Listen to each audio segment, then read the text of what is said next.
Dalam ajaran Islam, Dajjal bukanlah sekadar tokoh horor yang akan datang di akhir zaman. Ia lebih dari itu. Nabi Muhammad SAW sejak 14 abad yang lalu sudah memperingatkan umatnya tentang sosok ini dengan sangat serius.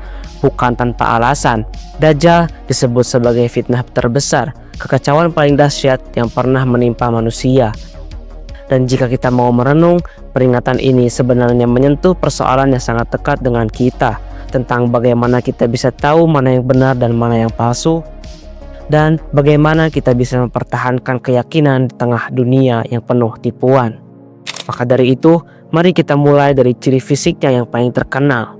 Dajjal buta sebelah mata. Coba kita berhenti sejenak di sini.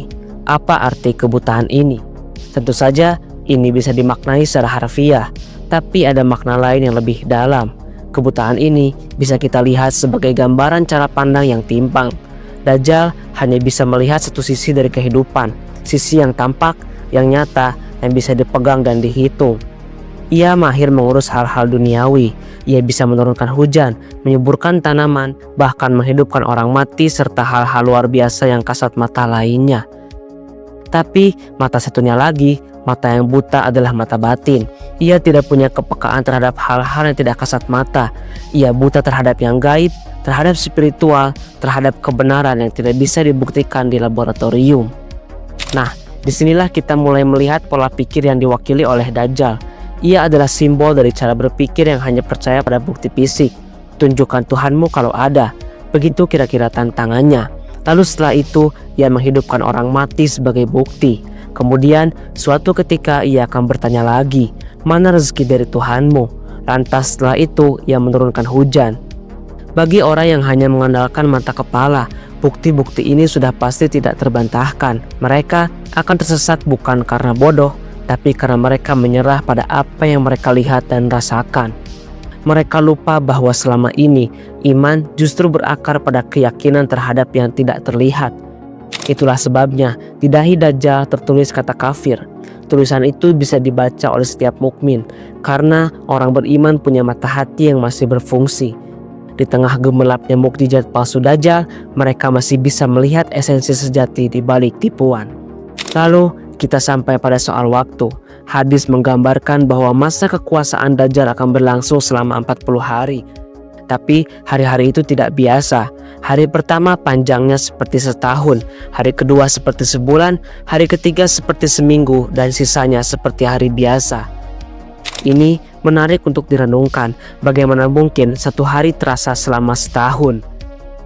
Salah satu cara memahaminya adalah dengan membayangkan bahwa gerak matahari atau bumi memang melambat. Ini jelas masuk akal jika kita percaya bahwa di masa-masa akhir hal-hal luar biasa bisa terjadi. Tapi ada cara lain yang tidak kalah menarik. Coba bayangkan Anda sedang berada dalam situasi yang sangat menekan, sangat menyakitkan. Detik-detik terasa berjam-jam. 1 menit dalam ruang tunggu rumah sakit bisa terasa seperti 1 hari.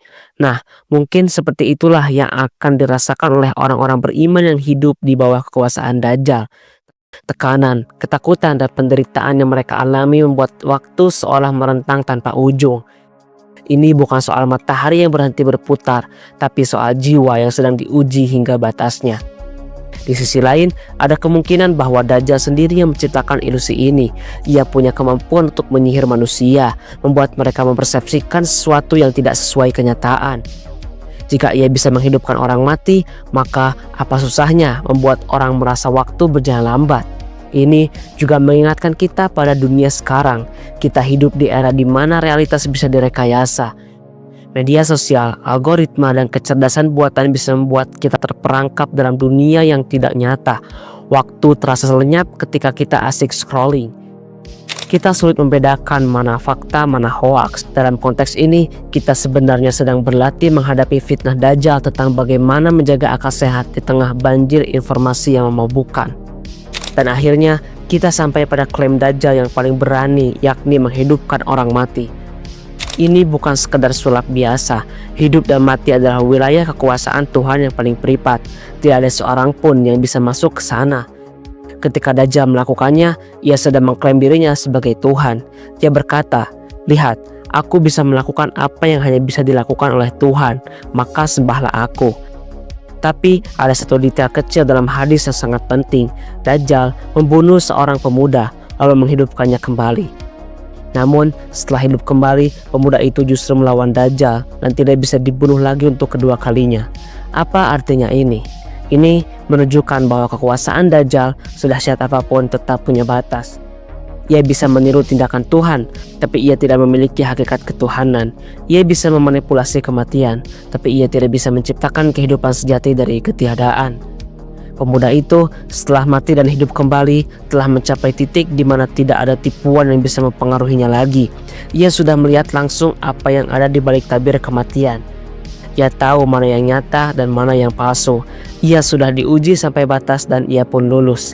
Dalam bahasa yang lebih sederhana, pemuda itu adalah gambaran dari keyakinan yang sudah teruji sedemikian rupa sehingga menjadi kebal terhadap segala bentuk kebohongan. Dari sini kita bisa menarik satu benang merah. Dajjal dalam narasi Islam sebenarnya adalah personifikasi dari godaan untuk mereduksi segala sesuatu menjadi kasat mata. Ia datang dengan membawa kemakmuran, teknologi, dan keajaiban-keajaiban yang bisa dilihat dan diraba. Ia menawarkan surga duniawi yang nyata, bukan surga akhirat yang abstrak. Dan tantangan terbesar bagi umat manusia adalah mempertahankan keyakinan bahwa ada realitas yang lebih tinggi dari semua itu. Realitas yang tidak bisa dibuktikan oleh sains atau ditunjukkan oleh laboratorium, tapi justru menjadi sumber dari segala makna. Pada akhirnya, selamat dari fitnah Dajjal bukan soal punya ilmu pengetahuan yang luas atau teknologi yang canggih. Itu soal punya mata hati yang masih hidup.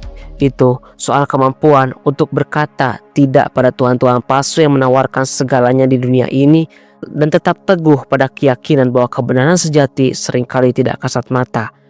Dan ketika hari-hari terasa panjang tak berujung karena ujian yang berat, kita perlu ingat bahwa fajar akan selalu tiba, Dajjal akan dikalahkan, dan kebenaran pada akhirnya selalu kembali ke tempatnya.